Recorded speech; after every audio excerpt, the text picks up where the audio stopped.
Hi అండి, అందరూ ఎలా ఉన్నారు? బాగున్నారా? మా అత్తయ్యని హాయ్ చెప్పతి ఆ సబ్స్క్రైబ్స్ కి అంటే సిగ్గుపడుతుంది. మంగళవారం ఉదయం మేమందరం కలిసి గుణదల మేరీమాత చర్చికి అయితే బయలుదేరాము. ఉదయం 7 గంటలకే బయలుదేరాము. వెళ్ళేటప్పుడు వడ్లముడి దగ్గర వాటలు ఉంటే అక్కడ టిఫిన్ చేసి అయితే మళ్ళీ చర్చికి అయితే బయలుదేరాము. లాస్ట్ టైం ఈ వీడియోలో చెప్పాను కదా, మేము ఎప్పుడు ఆంధ్ర వచ్చినా గుణదల మేరీమాత చర్చికి వెళ్తామని. ఈసారి కూడా అందరం కలిసి వెళ్ళాము.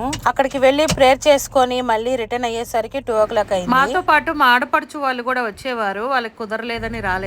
ఫస్ట్ అయితే మా అత్తయ్య మా మామయ్య లోపలికి వెళ్లి ప్రేయర్ చేసుకుని వచ్చారు, ఎందుకంటే టామీ ఉంది కదా. వాళ్ళు బయటకు వచ్చిన తర్వాత మేము లోపలికి వెళ్లి ప్రేయర్ చేసుకున్నాము. మేము మంగళవారం వెళ్ళాము కదా చర్చికి, కొంచెం ఖాళీగా ఉంది, జనాలు ఏం లేరు, చాలా ఫ్రీగా ఉంది. ఇంకా ప్రేయర్ చేసుకొని ఇంటికైతే బయలుదేరాము. వచ్చేటప్పుడు కృష్ణా నది దగ్గర ఆగి చేపలు అయితే తీసుకున్నాము. ఆ చేప వచ్చేసి 3 kgs ఉంది, మోస్ అంట దాని పేరు. ఆ చేప అయితే ఒకటి తీసుకున్నాము. కృష్ణా నదిలో దొరికే చేపలు టేస్టే వేరుగా ఉంటుంది. బతుకున్న చేప అయితే ఇంకా టేస్ట్ చాలా బాగుంటుంది. ఇంకా ఆ చేప తీసుకున్న తర్వాత అక్కడే క్లీన్ చేపిచ్చేస్తున్నాము. ఆ చేప చేసినందుకు 150 రూపీస్ తీసుకున్నారు. మేమైతే ఒక చేపే కదా అంత రేటు చెప్తున్నారు ఏంటి, 100 రూపీస్ తీసుకోండి అని చెప్పి. వాళ్ళు అసలు 150 రూపీస్ తగ్గమంటే తగ్గమన్నారు. ఇంకేం చేస్తాం, ఇంటికి వెళ్ళి చేసుకునే ఓపిక లేదు కదా, ఇంకా అక్కడే క్లీన్ చేపిచ్చేసాము 150 రూపీస్ ఇచ్చి. ఈ కృష్ణా నదిని చూడంగానే నాకైతే స్కూల్ డేస్ గుర్తొచ్చేస్తాయి. ఎందుకంటే మా స్కూల్ కూడా ఇక్కడే శ్రీరామ కృష్ణ మిషన్ అనే స్కూల్ ఉంటుంది, గవర్నమెంట్ స్కూల్. ఆ స్కూల్లోనే నేను చదివింది, అందుకని ఇక్కడికి రాగానే నాకు అవన్నీ గుర్తొచ్చినాయి. ఇంకా చేప అయితే చాలా నీట్ గా చేసి మాకు ఇచ్చారు. బెంగళూరులో ఇంత నీట్ గా అయితే చేయరు చేపని. బెంగళూరులో చేప తిందామంటేనే భయమేస్తుంది,